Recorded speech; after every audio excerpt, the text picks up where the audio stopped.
నా భారతదేశం యొక్క భవిష్యత్ కోసం నిజంగా నాకు చాలా ఆలోచన అనిపిస్తుంటది. ఎందుకంటే మా గురువులు, మా యొక్క పెద్దలు కూడాను ఈ విషయంలో చాలా కన్సర్న్‌గా ఉండేవాళ్ళు. వాళ్ళు ఎప్పుడు మాకు ఇదే చెప్పేవాళ్ళు.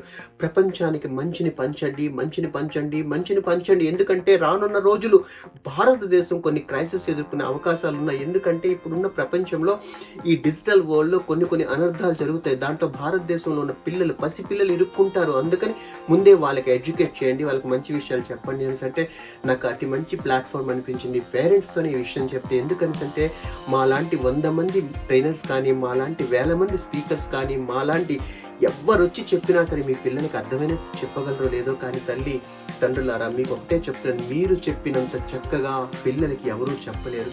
పిల్లలు ఎప్పుడు కూడా ఏంటంటే పిల్లలు మీ మాట వినరు. పిల్లలకి ఎప్పుడు కూడా మీరు మాట వినేటట్లు మార్చుకోవడం అనేది కేవలం ప్రేమతో మాత్రమే మార్చుకోగలరు.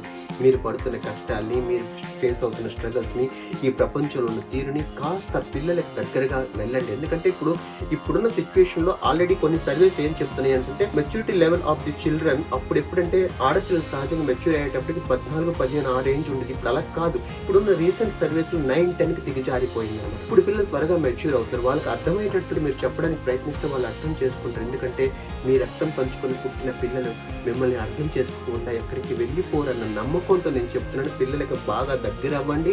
పిల్లలకు ఉన్నతమైన సంస్కారాన్ని ఇచ్చి ఈ ప్రపంచంలో వాళ్ళు ప్రతి ఒక్కటి స్థైర్యంగా ఎదుర్కొనే స్థాయికి పిల్లల్ని చేర్చడమే మీ యొక్క లక్ష్యమే ఉండాలి. ఫ్రెండ్స్, కంప్లీట్ వీడియో చూడాలంటే స్క్రీన్ పైన ఉన్న వీడియోని క్లిక్ చేయండి ప్లీజ్.